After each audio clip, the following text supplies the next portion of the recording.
Hello, students, and welcome to my screencast on the inheritance of traits. This is meant to help you with your test coming up. This is the first of two videos. This one will focus on DNA. Hopefully, you can see the interplay between DNA genetics and why we teach them together. Just like all of my videos, this is not for commercial use. This is not for profit. So I hope it can help you and any other students that stumble across it on the internet. And then I use a lot of pictures from Khan Academy and OpenStax and from a Google image search where I said free to use or share. So all the Khan Academy stuff can be accessed on khanacademy.org. So let's jump in. We are transitioning to standards-based learning in this biology class. And so I had you deconstruct these standards just briefly and think about what they're asking you to do to be able to master the material. And within that, we're also doing the three domains that we'll talk about in a second. I hope you can appreciate how the standards do more than just say memorize stuff about DNA, memorize Punnett squares, right? They're asking you to ask questions, construct explanation, apply concepts of statistics and probability. So they're making me think about my teaching and try and be a better teacher. And hopefully they're making you think and develop at a higher level. All right. We started this unit with a question session where we watched a video clip about young boys with muscular dystrophy. I didn't even tell you the name of the disease, and you came up with lots of questions about it. And here were our questions, and we put them on the board. We had like a scientist circle about it. And these driving question boards help to give us a focus to our lessons. It's something to try and answer. And we said that this disease, muscular dystrophy, can be answered by looking at DNA and genetics and why they're one and the same, right? Something's going wrong with these young boys' DNA, and it can be passed down amongst generations through genetics. So what is muscular dystrophy? It's a bad or malnourished muscle. It's atrophied. It doesn't work as well. So what's going on here? There's a mutation in the dystrophin gene, which is on the X chromosome. Boys have only one X chromosome. Their chromosomes are XY, and girls have two X chromosomes. So even if they have a malfunctioned dystrophin gene, the other X chromosome often provides enough dystrophin correct protein that they're fine. A quick review, and we'll go over this in the genetics video, but you have 46 chromosomes, most people do, 23 pairs, 23 from dad and 23 from mom. The first 22 pairs are called autosomes, and then the last pair is the sex chromosomes, the X and the Y. Here is from the National Institute of Health, a chromosome map, and we call the short arm of a chromosome the P arm and the long arm the Q arm. It's not really important, but what is important is that we've mapped out the human genome. And so it was a really cool project, and Eric Lander played a big part in it, and he does some cool open access biology courses from MIT online that you can check out if you're thinking about taking AP biology. Just come see me. But let us get back to the focus here. So here's the dystrophin gene. It gets mutated on that X, and then you would have it, right? And boys do not have, there is no dystrophin gene on the Y. And down there were some links that you could click on. Remember that you have these slides if you wanted to see the actual protein. So there's different types of muscular dystrophy depending on the severity of the mutation. There's the Duchenne muscular dystrophy, which is what most of those boys in the video had, and it means a loss of dystrophin, and it's really catastrophic. And then there's a lesser form called Becker muscular dystrophy when it's misshapen. Here is an example of what the dystrophin protein does. So once again, I'm trying to get the idea that a gene is a segment of DNA which codes for a protein. Genes code for proteins. Here is a little bit of genetics, just so that you can have the bigger picture, right? Here would be mom and dad. Neither of them have muscular dystrophy. Dad has an X and a Y. Mom has X and X in her sex chromosomes. Mom is a carrier for muscular dystrophy. That is this red one. Mom cannot decide which of these X's you get, right? If she did, she would decide to give you the blue one, the one with the normal dystrophin gene each time. But it's a completely random process called meiosis. And from that, one of these X's will be passed on to each child. Dad will pass on either an X or a Y. So dad actually determines the gender for humans. So here they have a son. Dad passed on the Y, which has no dystrophin protein. Mom passed on an X with the normal dystrophin gene. I'm using gene and protein interchangeably because I want you to think gene codes for a protein. Here's daughter. Daughter's going to have the X from dad and the unaffected X from mom. Here's another daughter. This daughter has an X from dad and the affected X from mom, but she does not have muscular dystrophy. This X with the blue, with the allele for the correct dystrophin gene, produces dystrophin protein that makes her fine. Unfortunately, this young man gets this X from mom, and he's going to get Y from dad, and he has a malfunctioning dystrophin gene, which gives him incorrect dystrophin protein. And so he's going to have muscular dystrophy. So this is just a little overview, right? And these chromosomes are segments of DNA and proteins. And it's the DNA that codes for that dystrophin protein. So without further ado, let's dive into DNA. The next video will get a lot more into genetics. All right, and this is just, there's ongoing research, and this is an interesting phenomenon. It's very sad. And it's we did other things as well, like we did cystic fibrosis and sickle cell. And I want you to remember that you can be the scientist to help to cure this. And we looked at some of the cool things that Jennifer Dowden is doing with CRISPR. All right. So I gave you a story about Crick, Watson, Wilkins, and Franklin, some stuff that was not in your textbook, especially about not all scientists are good people. Some of the scientists harbor prejudices and racist views, right? And just because they're wearing a lab coat doesn't make them great. And so you need to really think and read through and look at stuff. And we talked about, who deserves credit for DNA. Rosalind Franklin's picture was taken without her consent or without her knowledge. And was that right or wrong? Okay, here are the 3 dimensions that we are trying to use here at TASM, the American International School of Muscat. So we have knowledge and comprehension. These really deal with the disciplinary core ideas of the next generation science standards. It's saying, what's the stuff?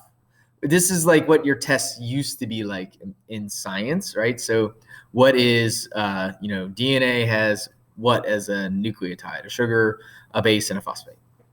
Then we're trying to assess demonstrating reasoning. So if we think about, and Ms. Johnson has really got me into using claim evidence reasoning.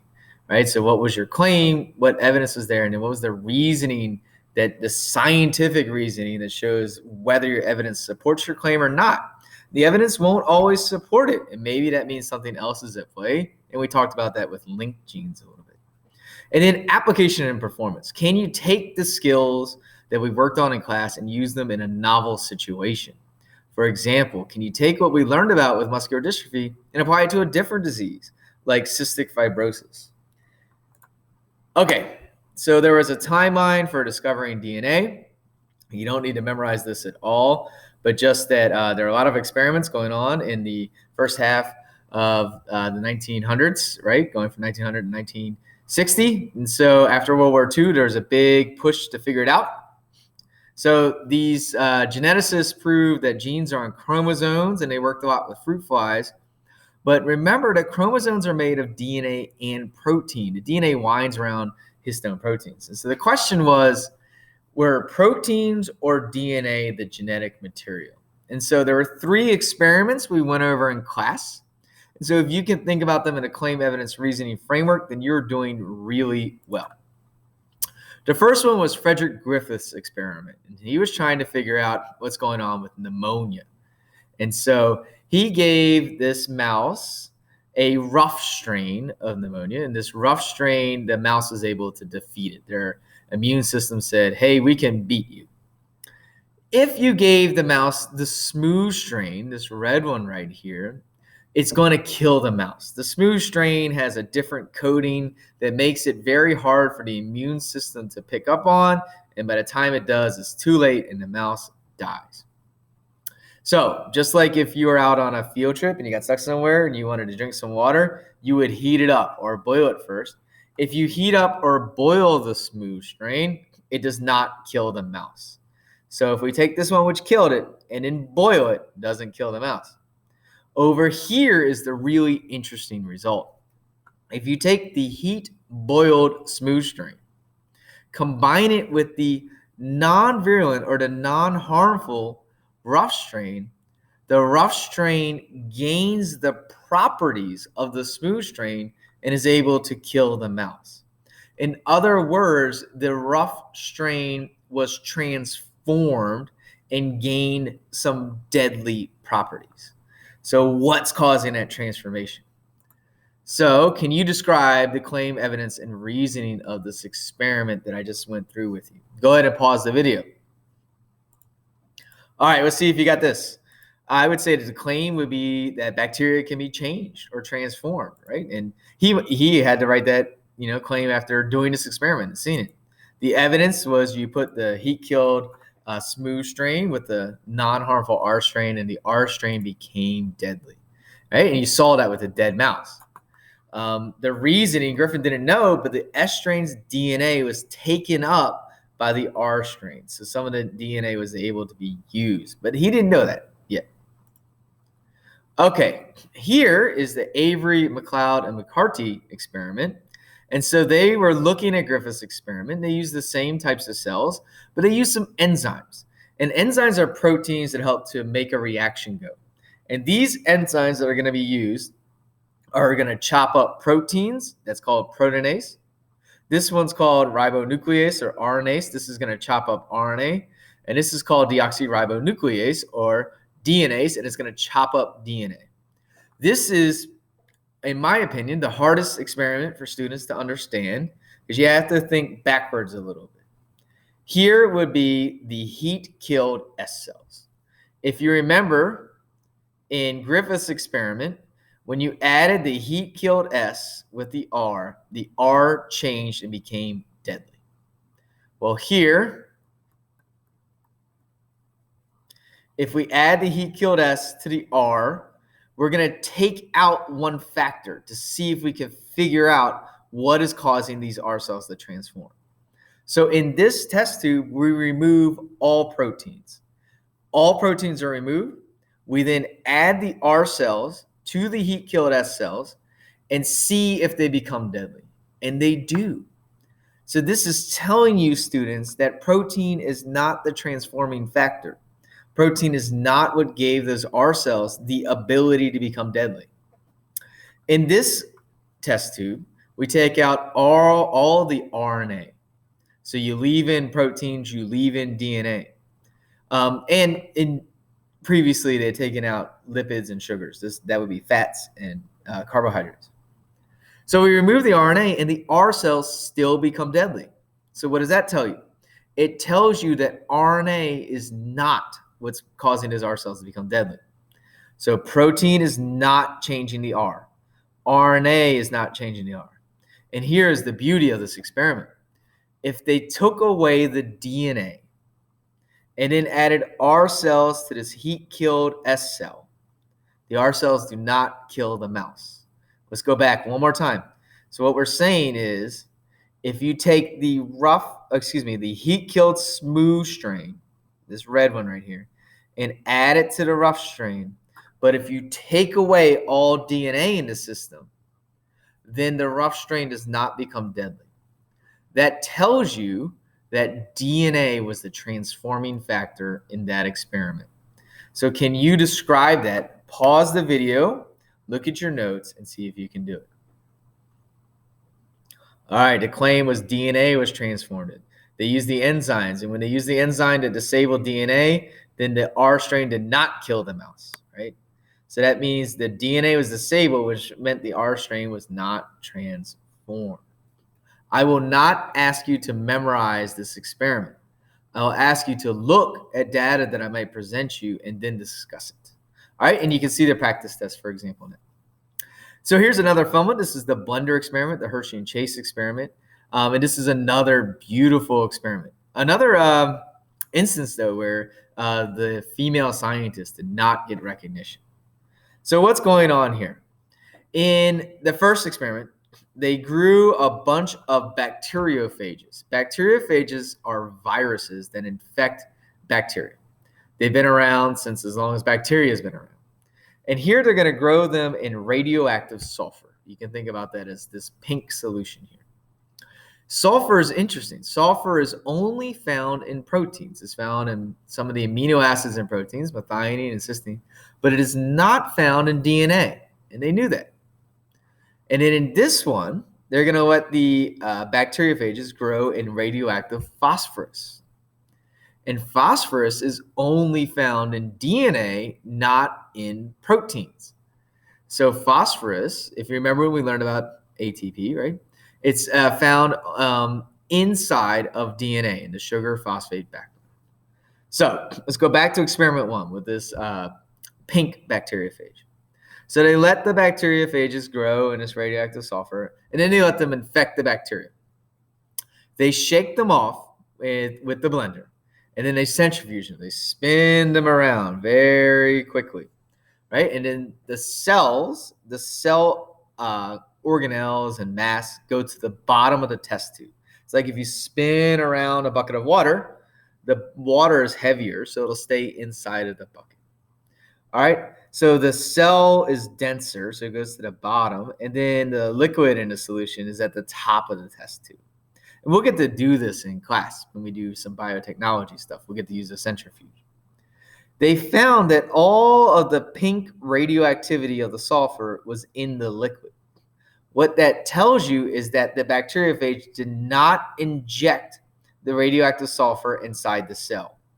If they injected the radioactive sulfur inside the cell, it would have been found in this pellet at the bottom of the centrifuge or the supernatant. Over here in the bacteriophage that was grown in radioactive phosphorus, the bacteriophage infected the bacteria, and you can see that the radioactive phosphorus entered the cell. Remember that this is only found, well, between DNA and proteins, is found in DNA, not in proteins. So they saw that it went into the cell, and when they centrifuged it, when they spun it around quickly, this radioactive blue was found in all the cell stuff, all the cell organelles, the dense material at the bottom of the test tube in the supernatant, and not in the liquid surrounding it. So they deduced that the bacteriophage was infecting the cell with the radioactive phosphorus. And they knew that for these viruses, this is how they reproduce, right? They infect the cell. So they have to transmit their genetic information into the cell in order to reproduce. So once again, they have to transmit their genetic information into the cell in order to reproduce. And we talked a little bit about viruses, especially with the coronavirus. Now, with this one, they got lucky, right? They were injecting DNA. Some viruses, like the coronavirus, are RNA-based. All right, so because the radioactive proteins were not injected in, they knew that proteins were not the genetic material. And because the radioactive phosphorus was injected in, they knew that DNA was the genetic material. What a beautiful experiment. And there's more, right? And I told you about what's often called the most beautiful experiment in biology, the Messelson-Stahl one. So hopefully you can appreciate these 3 experiments and kind of what they went through. We did a reading article in class, and it might be worth it to dig that up and to practice with that one again. So go ahead, and can you describe the claim evidence reasoning that we just went through there? Pause the video. All right, just like the other ones, so the DNA is a genetic material. They grew it in radioactive sulfur and phosphorus, and when they centrifuged it, they found that it was the phosphorus inside the cells. Phosphorus is only in DNA, so it is the DNA that went in. Okay, those were the experiments. There were some other scientists at play as well. There's that Erwin Chargaff found out that the A's and T's are the same and G's and C's. So we know that A's and T's and G's and C's pair together. I told you that my 9th grade biology teacher told me ashtray, garbage can. So you want to put ashtrays in the garbage can because smoking is bad. And many of you all, when you watched Mr. Anderson, or you call him Bozeman's video, said apple trees, cars in the garage. So here would be an example of A's and T's being pretty much the same and G's and C's. The reason for that is that A's and G's are what we call purines and T's and C's are called pyrimidines, and they have to match a purine with a pyrimidine. All right, so here are the players, and remember I told you that not all scientists are nice and not all scientists have good views of the world, but we need to celebrate, science for what science is, and remember that we are humans and that we need to try and be the best humans we can be. And so I felt like you took away a lot of lessons from that story. And yeah, just don't be racist. It's bad. Okay, and there's Rosalind Frank. So this is going to be more, concepts and procedures, just kind of going through some of the basics of DNA. So we've done some reasoning right there, and you could apply that maybe to a different experiment, right, in future lessons. So DNA is located inside the cell. This has been an interesting year for me. We haven't learned about cells yet. We're following, this California Living Earth model. It's got a lot of really cool ideas and trying to think macro or big picture before we go little picture. But we are learning about genetics and stuff without having talked about the cell yet. So inside the nucleus, there's a membrane right here, and it's going to protect this DNA on the inside. The DNA looks like a bowl of spaghetti until it gets ready to condense in what we call mitosis. This DNA has a bunch of A's, T's, G's, and C's, as we talked about and looked in our TED Talk where we saw how long it is, and they had the instructions for life. You all have DNA. All right, your dog has DNA, your mom has DNA, your goldfish, your cat, etc. There are strong bonds in the backbone. So right here between the sugars and the phosphates, those are covalent bonds. They're very strong. And then there are hydrogen bonds, which are weaker in between the bases. And I asked you in class, that's crazy. Wouldn't we want DNA to be the strongest thing possible? And then we said, well, we need to use DNA. We need to be able to open it up and copy it because we're constantly making new cells. You're still growing and getting taller. And also, you have to replace cells that are dead or that are used up. Then we also need to read them or open it to read them to transcribe and translate genes. All right, we talked about how DNA is anti-parallel. This is a little tricky for our class, but DNA runs in different directions, just like Sultan Qaboos Highway or the highway outside of your house. All right, and we just talked about hydrogen bonds. So a gene would be a segment of DNA. And so I told you that the dystrophin gene is 2 million base pairs long. Here's just an example of a short gene. I just made that up. All right, so ask yourself, what's the role of DNA in heredity? All right, so we're still in concepts and procedures, right? So A to T, G to C, they make up the rungs of the ladder. DNA is a double helix spiraling around. So what chemical parts are the same in every single nucleotide? See if you can answer that. Hopefully you got the phosphate group and the sugar. You don't need to memorize the word deoxyribose. And then what can differ is the bases, right? And so the differences in the bases are what make you different than your friend. And remember that out of all those books of life, I think we saw 30 encyclopedias full of A's, T's, G's, and C's. It's just one half of one encyclopedia that makes you different than any other student in this school. And isn't that just amazing? It's just fascinating to think about. All right, so the bases can be different. All right, let's go ahead. Can you say what is the other side of this DNA molecule? Or if you wanted to pretend to copying it, right, you could be DNA polymerase and put it in the correct base. So hopefully you got A's go to T's, T's go to A's, A to T, T to A, C to G, A to T, and go on. You notice that I always put DNA letters in groups of 3, and that's going to be important when we read this gene and make the protein. Here's a fun question. See if you can get this one. Remember that A's have to equal T's and G's equal C's. If the percentage of A in a human is 30%, what is the percentage of G and Y? Pause the video. All right, hopefully you got 20%. Okay, so endless combinations of these can give you different traits. Some of these traits might be dominant and others recessive, or they can exhibit different functions like incomplete dominance or codominance, etc. But it all works by making proteins. So this would still be the DNA. So this might be a gene that codes for purple hair, and this would be yellow hair. And looking at this creature right here, right, the purple hair would be dominant. Okay, you can think about these letters like think of the bases of DNA like letters. And these letters form words, and words form sentences, and there can be endless combinations, which is what makes, literature so beautiful, and it's what makes DNA so beautiful as well. And there's even more ways, which is really cool, how one section of DNA can make multiple proteins. And so you should take AV biology with me so you can learn about that. All right, I'm going to pause the video for a second. Okay, hope you're still with me. Thank you. So now we're going to go over how does DNA copy itself. So remember, you started out as just one single cell, a fertilized egg. And from that fertilized egg, you divided and copied a whole bunch of times to become the wonderful person that you are today, right? And you're making cells right now. All the cells in your body have the same DNA, right? They all have your blueprint of life. They might be different looking cells because they access different genes. So the cells in our eyes are going to access genes that help to make our eyes, and the cells in our heart are going to access genes to help make them heart cells. There are some exceptions to that rule, such as some of your immune cells are slightly different, etc. But I'm just trying to get you the big picture. All right.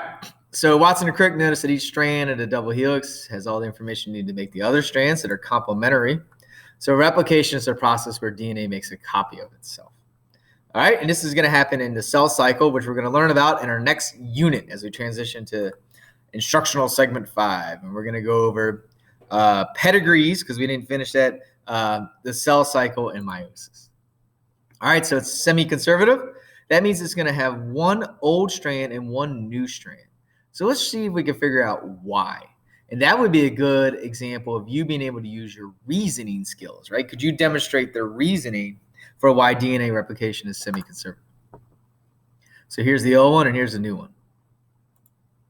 So hopefully you have something in your mind that it deals with the base pairing rules. That if A's always go with T's and G's always go with C's, then we can get the exact same copy of the DNA. So let's talk about what steps there are. Well, there's an enzyme. You might say, well, what's an enzyme? An enzyme is a protein that helps to make a reaction happen. This protein is called helicase.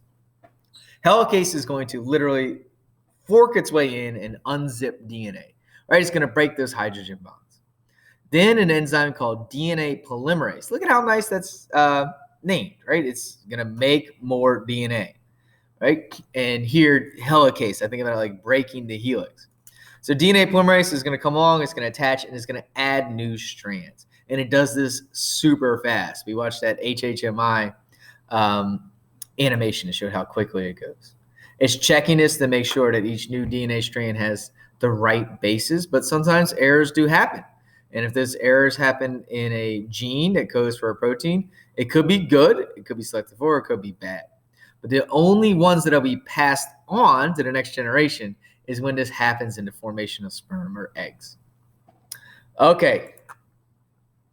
In eukaryotic cells, this happens all over the place in the chromosomes, so that way it can happen fast enough.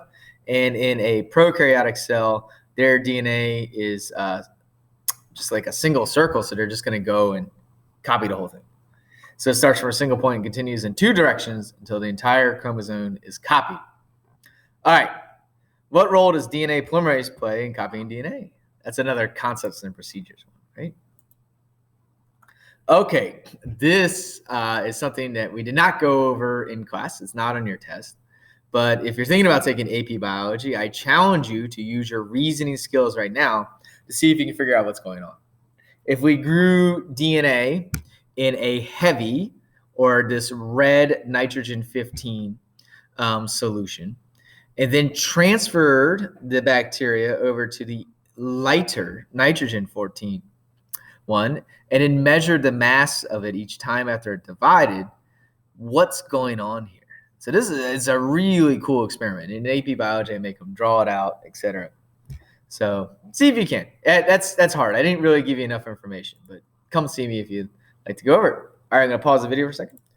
All right, if you're still with me, good for you. So we've done the experiments for DNA. You listened to me talk about the phenomena. We did the structure of DNA. We did how does DNA copy itself. So now we need to do the central dogma, coined by Francis Crick in a paper he wrote. So the central dogma states that DNA codes for an RNA, which codes for protein.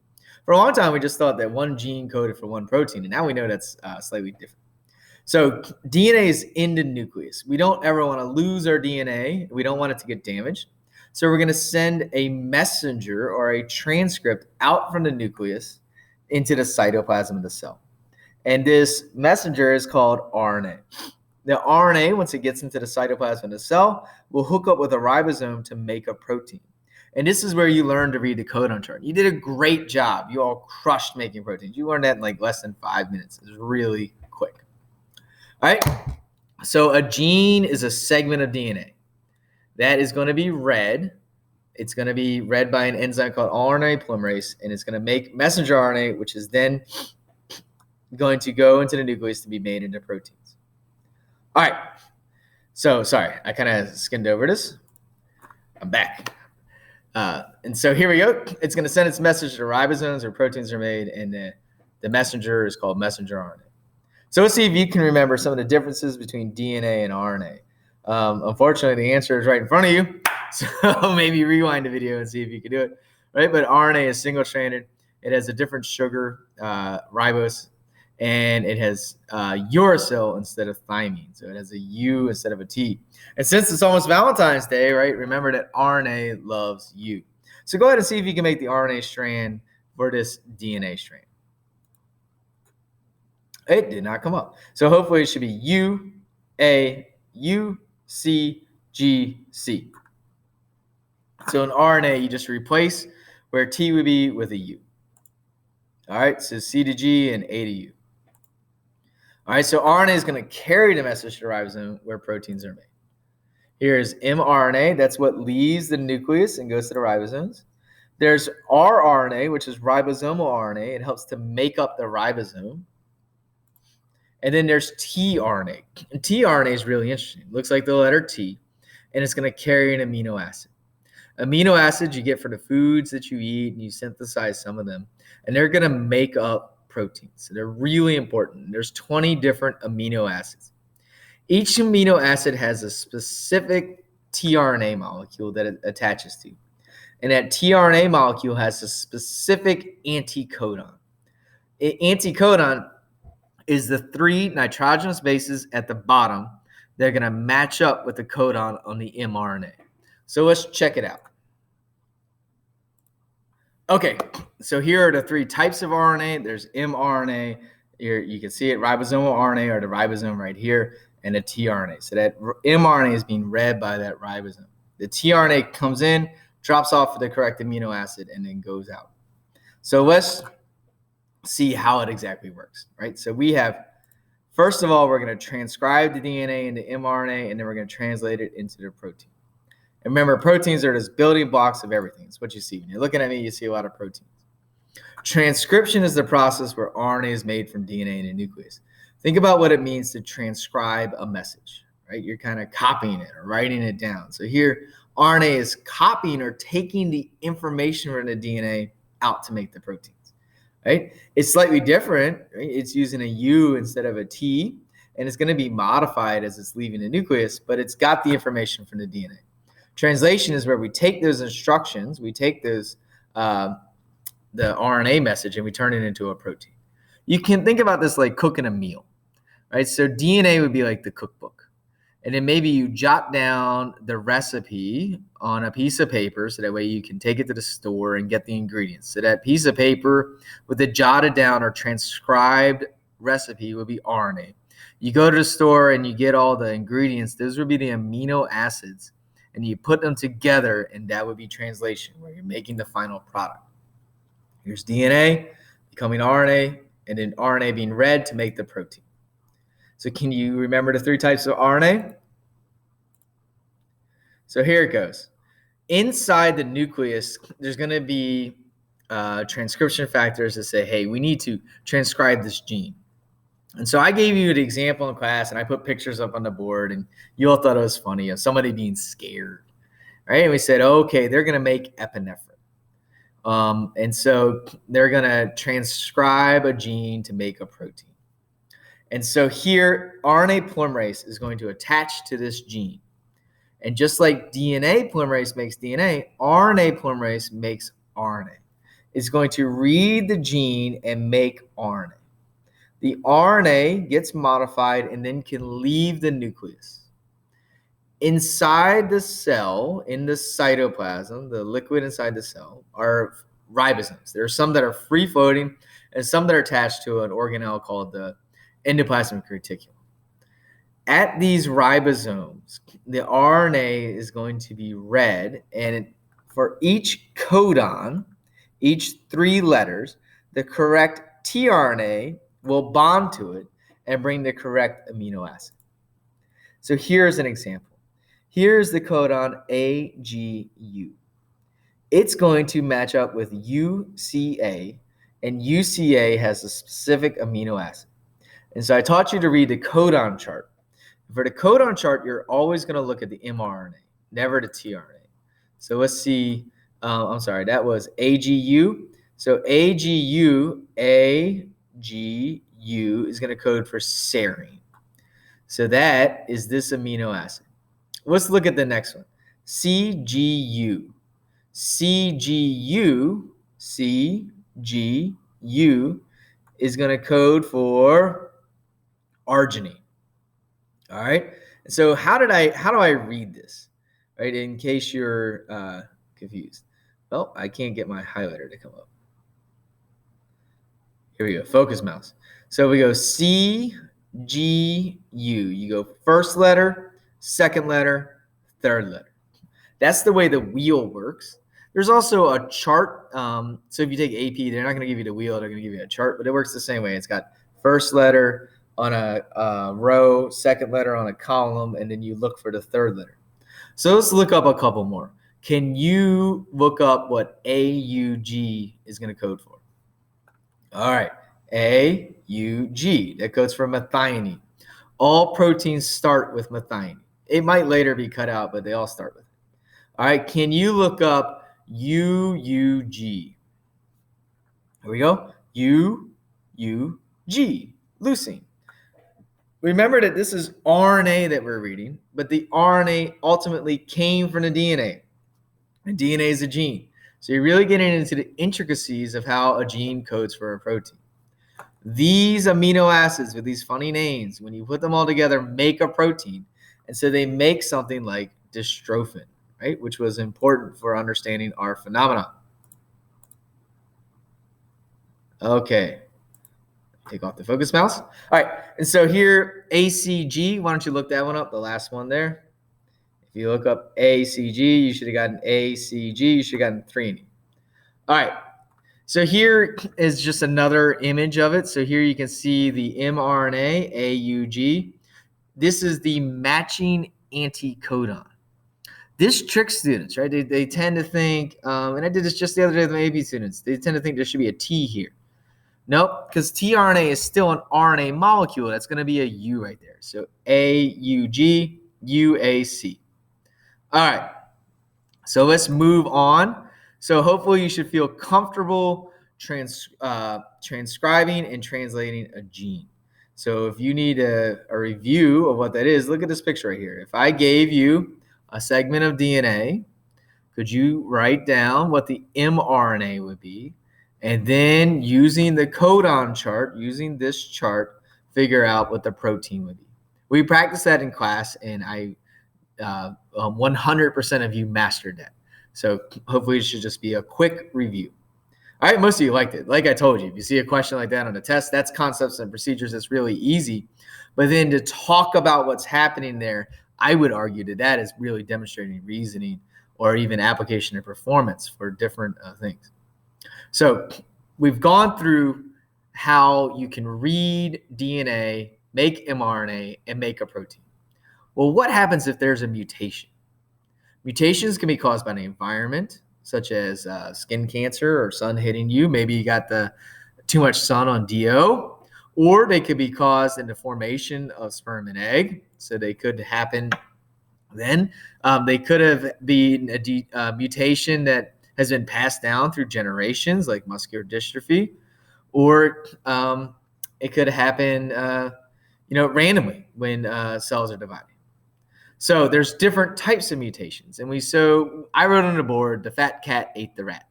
And then we changed one of the letters. We said, can you still understand the sentence? And so here, cat eat big rat, and here we're going to change it to cat eat big hat. Right? We're going to change that R to an H. That is called a point mutation. This can be really bad. So sickle cell anemia is a point mutation. It's changing, I believe, valine to glutamic acid, right? So remember that this is DNA. That's why we chose 3-letter words here. So if you change the DNA, it's going to change the RNA, which could, not always, but which could change the protein. So here, if we add or delete a letter, that is called a frame shift mutation. And so we had fun with this in class. We wrote the fat cat ate the rat, and then we deleted the A in cat, I believe. And it made the whole sentence unreadable. You got the fat, and then it went da-da-da. So here, instead of cat eat big rat, if we add an additional A, right? So here right in front, it's going to mess up the whole thing. And it makes this sentence make no sense. So oftentimes, not always, but oftentimes, insertion and deletion or frame shift mutations can be more catastrophic to a protein. Not all mutations are bad. Some mutations can be good. And that's part of the beauty of evolution. And those mutations that are good are selected for and then propagate throughout a population, right? And so really, it's mutations and sex through meiosis that give interesting combinations of proteins for nature to select for, and that lead to the wonderful and beautiful diversity of life that we have on Earth.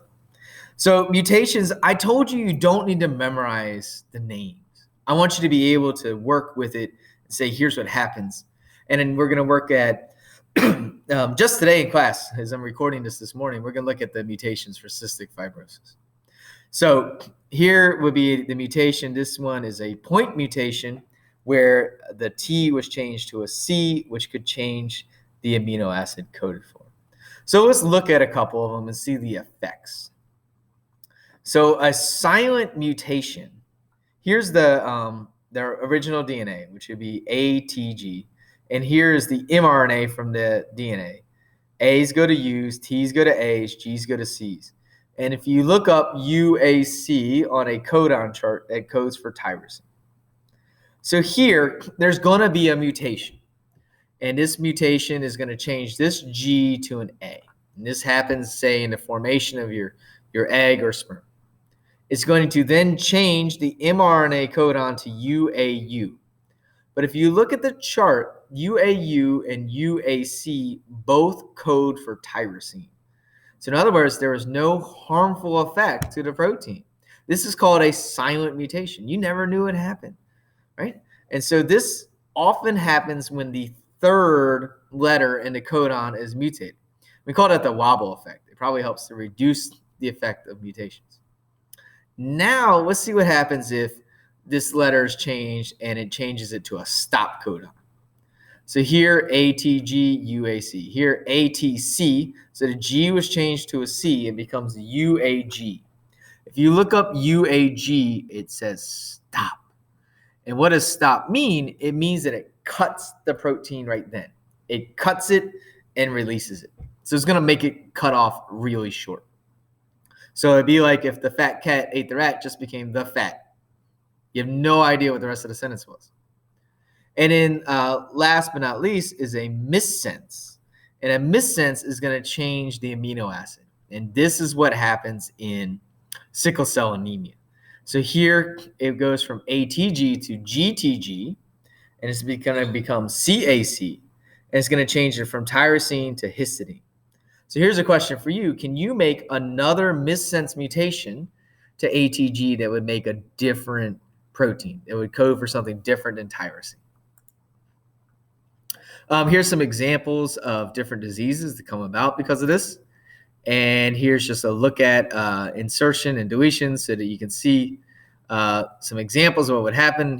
So this would be a frame shift. It'd shift the whole thing off. Here, one was deleted and it caused this G to come over and then caused it to stop, right? So even though it caused a whole frame shift, it still cut off the protein. All right, and we looked at sickle cell anemia, and I thought that was really interesting, that HHMI film, when we talked about how sickle cell anemia has stuck around because in the heterozygote form, it helps to protect against malaria. All right, that was a ton of information. It's been a lot of classes. I hope you've enjoyed DNA, and I hope that you saw the connection to genetics. And that'll be